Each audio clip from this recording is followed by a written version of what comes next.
প্রিয় দর্শক, বাংলা ব্যান্টার চ্যানেলে আপনাদেরকে স্বাগতম। আজকে আমরা ইরান যুদ্ধ পরবর্তী গন্তব্য নিয়ে কথা বলবো।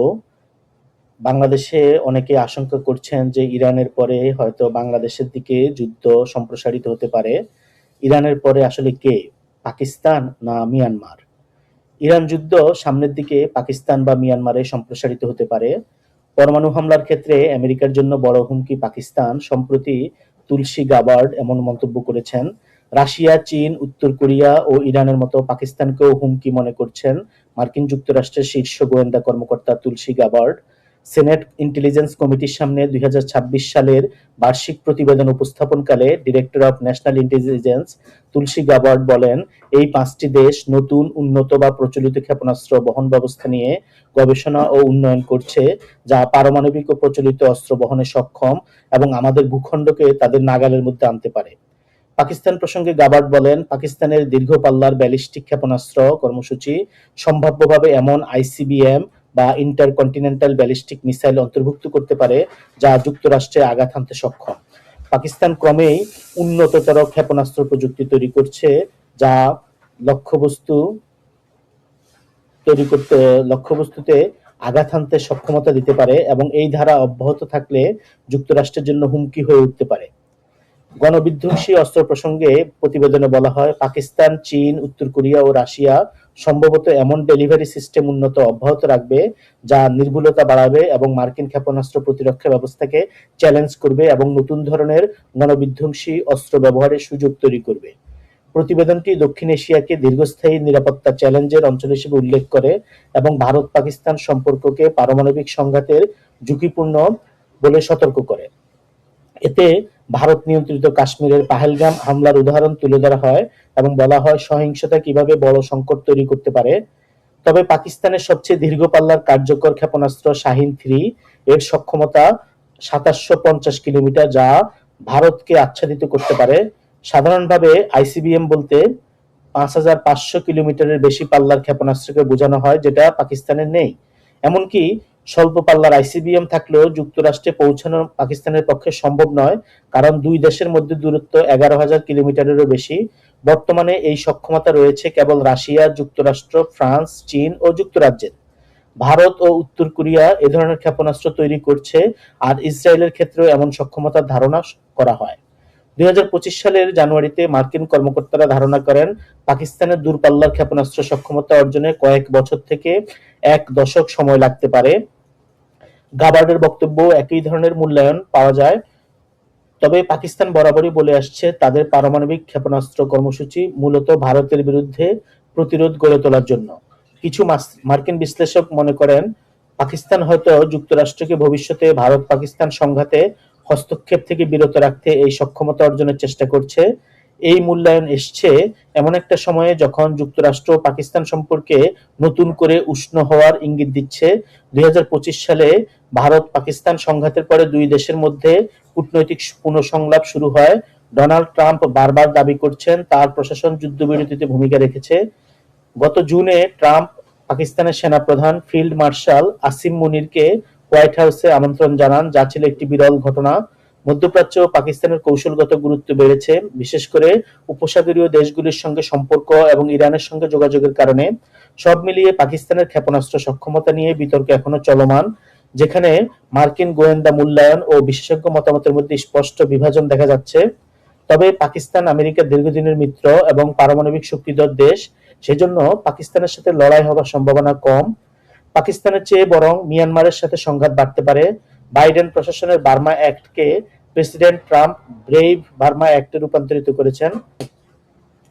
মিয়ানমারের সামরিক জান্তাকে জবাবদিহির আওতায় আনতে কংগ্রেসের নিম্নকক্ষে brave Burma act bill pass হয়েছে। এর মধ্য দিয়ে সামরিক জান্তার উপরে চাপ বাড়ানো ও দেশটির গণতন্ত্রপন্থী আন্দোলনে ওয়াশিংটনের সমর্থন আরো জোরদার হবে।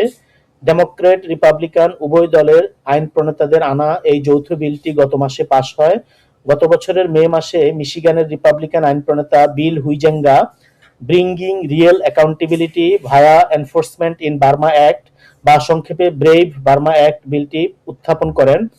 কংগ্রেসে পাশ হওয়ার পরে বিলটি এখন উচ্চকক্ষ সিনেটে যাবে, সেখানে গৃহীত হলে প্রেসিডেন্টের টেবিলে এবং তিনি স্বাক্ষর করলে এটি আইনে পরিণত হবে।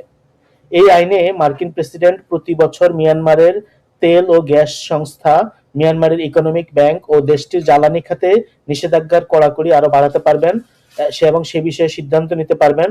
আগামী 7 বছর এ ধরনের সিদ্ধান্ত নেওয়ার ক্ষমতা থাকবে তার।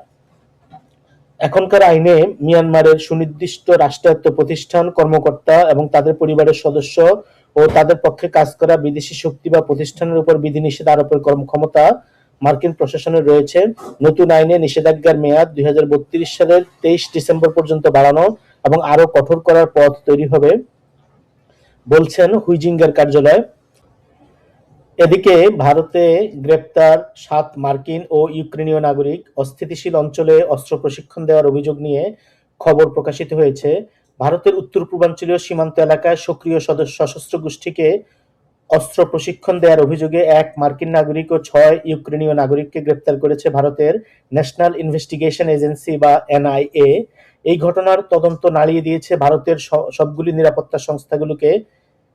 এনডিটিভির প্রতিবেদনে বলা হয়েছে, ম্যাথিউ ভ্যানডাইক নামের ওই মার্কিন নাগরিকের বিরুদ্ধে ড্রোন হামলা, প্রশিক্ষণ প্রদান এবং অবৈধভাবে সীমান্ত অতিক্রম ও ভারতের উত্তর পূর্বাঞ্চলীয় সীমান্ত এলাকায় সক্রিয় সশস্ত্র গোষ্ঠীর সঙ্গে সম্পৃক্ততার অভিযোগ উঠেছে।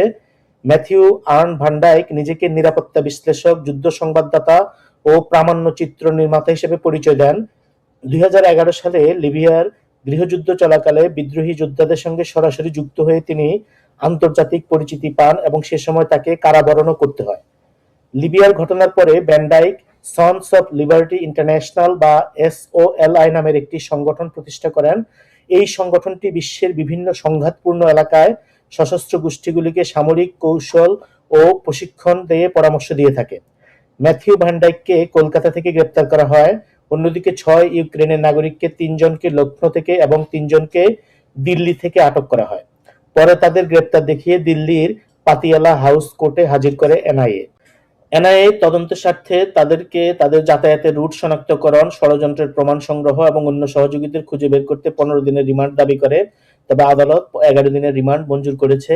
এনআইএর সূত্রের বরাত দিয়ে এনডিটিভির প্রতিবেদনে বলা হয় যে 14 জন ইউক্রেনের নাগরিক ভিন্ন ভিন্ন সময়ে পর্যটক ভিসায় ভারতে প্রবেশ করেছে। তারা প্রথমে আকাশপথে গুয়াহাটি যায়, সেখান থেকে প্রয়োজনীয় নথি ছাড়াই মিজোরামে পৌঁছায়, এরপর অবৈধভাবে সীমান্ত পাড়ি দিয়ে মিয়ানমারে প্রবেশ করে। তাদের উদ্দেশ্য ছিল মিয়ানমারের জাতিগত সশস্ত্র গোষ্ঠীগুলিকে ড্রোন যুদ্ধের প্রশিক্ষণ দেওয়া, যা আগে থেকে নির্ধারিত ছিল।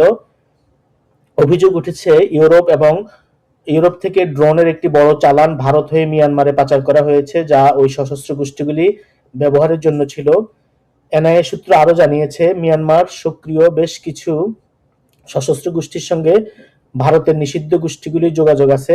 এসব গোষ্ঠী ভারতীয় বিচ্ছিন্নতাবাদী সংগঠনগুলিকে অস্ত্র, সরঞ্জাম ও প্রশিক্ষণ দিয়ে থাকে, যা ভারতের জাতীয় নিরাপত্তার জন্য হুমকি স্বরূপ। এনডিটিভি জানিয়েছে, ভারতের ভেতরে এই নেটওয়ার্কের কোনো স্থানীয় সংযোগ আছে কিনা এবং কিভাবে ভারতীয় ভূখণ্ড ব্যবহার করে ড্রোনগুলি পাঠানো হয়েছে তা তারা খতিয়ে দেখছেন। প্রতিবেদনে আরো বলা হয়, গ্রেপ্তারের সময় জব্দ করা মোবাইল ফোনগুলি পরীক্ষা করে দেখা হচ্ছে। চলমান তদন্তের অংশ হিসেবে অভিযুক্ত ব্যক্তিদের বিভিন্ন স্থানে নিয়ে যাওয়া হবে। উল্লেখ্য, 2025 সালের মার্চ মাসে মিজোরামের মুখ্যমন্ত্রী লালু দোহোমা সতর্ক করে বলেছিলেন, যুক্তরাষ্ট্র ও যুক্তরাজ্যের সাবেক স্পেশাল ফোর্স সদস্য এবং ভাড়াটে যোদ্ধা সহ বিদেশি নাগরিকেরা মিজোরাম হয়ে মিয়ানমারে প্রবেশ করছেন।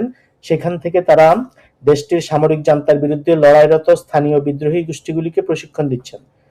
তো মিজোরামে বিদেশি সৈন্যদের উপস্থিতি এবং ভাড়াটে যোদ্ধাদের উপস্থিতির কারণে বাংলাদেশে অনেকে আশঙ্কা করছেন যে ভবিষ্যতে হয়তো ইরান থেকে যুদ্ধ বার্মা এবং মিজোরাম এলাকায় সম্প্রসারিত হতে পারে এবং এই এলাকায় যদি যুদ্ধ ছড়িয়ে পড়ে তাহলে বাংলাদেশ এর থেকে বিচ্ছিন্ন থাকতে পারবে না, কারণ ওই যুদ্ধ স্পিল ওভার হয়ে বাংলাদেশে স্থানান্তরিত হবে।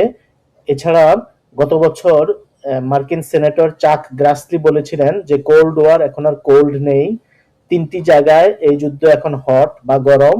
সেই 3টি জায়গা হলো ইউক্রেন, ইসরায়েল এবং মিয়ানমার। তো ইউক্রেন এবং ইসরায়েলের পরিস্থিতি আমরা এখন দেখতে পাচ্ছি, সেখানে যুদ্ধ ভয়াবহ আকার ধারণ করেছে। তো ভবিষ্যতে যদি তৃতীয় যে হট এলাকা মিয়ানমার, সেখানে যুদ্ধ চলে আসে, সেটা আশঙ্কা একেবারে অমূলক নয়, চলে আসতে পারে। সেজন্য অনেকেই এই ধরনের আশঙ্কা প্রকাশ করছেন যে বাংলাদেশ হয়তো নেক্সট টার্গেট হতে পারে অথবা বাংলাদেশ যুদ্ধে জড়িয়ে যেতে পারে। Thank you.